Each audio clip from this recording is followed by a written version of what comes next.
marxuun xasan maxamuud xasan waa 22 sano jir 8 sano xabsiga ku xukunaa waxa uu ku xirnaa xabsiga dhexe ee magaalada Muqdisho muddo 7 sano ayuu xabsiga qaatay muran dhaxmaray asiga iyo maxbuus kale ayaana sababay inay isku dhacaan oo lagu xiro qolka canaanta kaasi oo markii ugu dambeysay uu ku nafwaayay sida qaybaha warbaahinta uu xaqiijiyay taliye ku xigeenka ciidamada asluubta Soomaaliyeed Cabdikariin Cali Afrax ninkii asiga ahaa waa la qabtay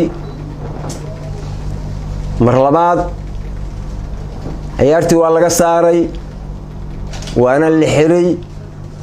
oo qolka canaanta xabsiga ayaa lagu xiray waa ninkii labada marba gacan qaadka sameeyay ciyaartii waa dhamaatay ninkii ciyaartii ku jiray oo labada marba ninku dulmiyay baa wuxuu yiri nabara igu yaala meel bay xanuunaysa okay waxa uu tagay heegankii joogay markaas ee caafimaadka iyo taliyay xabsiga wax weyni kama muuqan ninka oo markaas isbitaal iyo sokorso iyo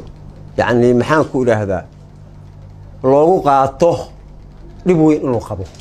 kama muuqan ilaa maqribka adiga inta u dhaxayda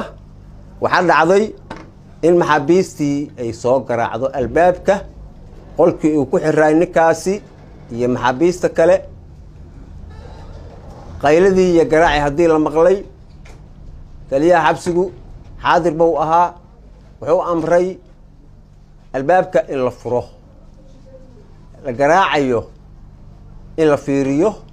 oo waxa ka jira meesha la ogaado maxaabiista waxay sheegeen in meed dhex yaalo Cabdikariin Cali Afrax taliye ku xigeenka ciidamada asluubta Soomaaliyeed waxa uu sidoo kale ka hadlay warar la isla dhaxmaray oo sheegayay in marxuunka dhintay ee maxbuuska xabsiga dhexdiisa cirbad lagu duray iyo waliba in sidoo kale kontener lagu xiray waan ilaa saakay maqlaynay in idaacadaha barkood ay sheegeen ninkaas in cirbad lagu dhuftay in askari ay murmeen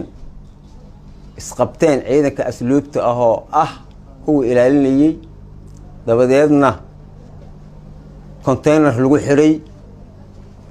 adeer ma balihin ba container malihi askariga ciidanka asluubta ana ninka maxbuuska awoodo ku xiro ku dilo wax ku yeeleeyo malaha taliyaha xabsiga iyo askarigu way is ag fadhiyaan maxaabiistana hada cadaab aan cadaabno ciidanka asluubta haddaan nahay inaanay dhici karin ama aanay jirin waxaad u garanaysaa xogogaala u tihiin haddii aad Soomaali xalaal tihiin Abdulaahi Maxamed Abdulaahi Soomaali Cable magaalada Muqdisho